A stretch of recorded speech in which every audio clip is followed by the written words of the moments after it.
বাংলাদেশের জনগণের সাথে যে অন্যায় আচরণ করেছে, যে জুলুম করেছে, আমরা বিনা শর্তে মাপ চাই। একটিবারের জন্য আমাদেরকে আপনারা ক্ষমতায় দিন, আমরা ভালো হয়ে গেছি। 96 সালে ক্ষমতায় আসার আগে হাত জোড় করে তারা জনগণের কাছে ক্ষমা চেয়েছিলেন। অতীতে আমাদের দল বাংলাদেশের জনগণের সাথে যে অন্যায় আচরণ করেছে, যে জুলুম করেছে, আমরা বিনা শর্তে মাপ চাই। একটিবারের জন্য আমাদেরকে আপনারা ক্ষমতায় দিন, আমরা ভালো হয়ে গেছি, এখন দেশের জন্য ভালো কিছু করতে চাই। হাতে তসবিহ ছিল, মাথায় ঘুমটা ছিল। জনগণ সহজ সরলভাবে ধারণা করেছিল তাদের মানসিকতার পরিবর্তন হয়েছে, কিন্তু না।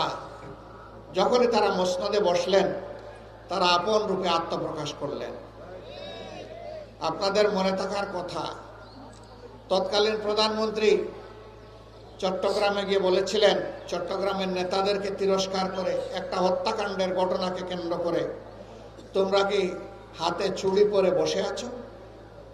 তিনি ঘোষণা দিয়েছিলেন, আর যদি আমার দলের একটা মানুষকে হত্যা করা হয়, তাহলে তার বিনিময়ে 10টা লাশ ফেলে দিতে হবে। এই ছিল একজন প্রধানমন্ত্রীর দায়িত্ব জ্ঞানহীন হুঙ্কার, আসফালন।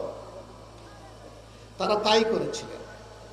সেই সময়টা খালে বিলে, নদীতে, নালায়, জঙ্গলে, হাটে মাঠে সর্বত্র মানুষের টুকরা টুকরা লাশ পাওয়া যেত।